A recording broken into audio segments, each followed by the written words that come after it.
लोक आस्था के महापर्व छठ की शुरुआत हो चुकी है और चारों ओर छठ पर्व की धूम देखने को मिल रही। घर घर छठी मैया की गीत बज रहे और चूल्हे में ठेकुए का प्रसाद तैयार हो रहा। इस 4 दिवसीय छठ पर्व की रौनक ऐसी होती है जिसमें केवल घर परिवार के लोग ही नहीं बल्कि आस पड़ोस के लोग भी रम जाते हैं।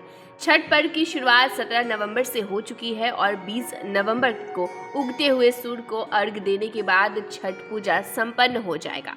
आपको मालूम हो कि उगते हुए सूरज को अन्य दिनों में भी अर्घ दिया जाता है, लेकिन छठ एकमात्र ऐसा पर्व है जिसमें डूबते हुए सूर्य को भी अर्घ देने की परंपरा है।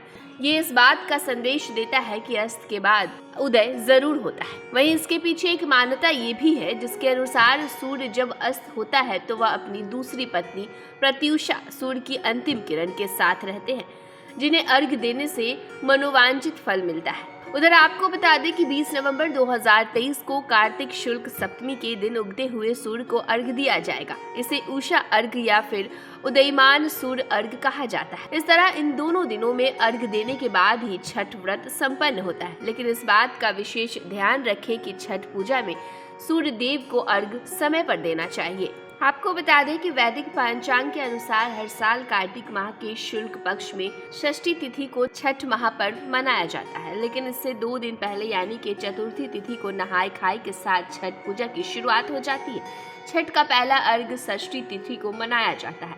यह अर्घ अस्ताचलगामी सूर्य को दिया जाता है। इस समय जल में दूध डालकर सूर्य की अंतिम किरण को अर्घ दिया जाता है। वही माना जाता है कि सूर्य की एक पत्नी का नाम प्रत्यूषा है और ये अर्घ उन्हीं को दिया जाता है। संध्या समय अर्घ देने से कुछ विशेष तरह के लाभ होते हैं। इससे नेत्र ज्योति बढ़ती है, साथ ही साथ लंबी आयु मिलती है और आर्थिक संपन्नता आती है। इस समय का अर्घ विद्यार्थी भी दे सकते हैं, इससे उनकी शिक्षा में भी काफी लाभ होता है। पैनोरमा ग्रुप, जो सोचता है वो करता है।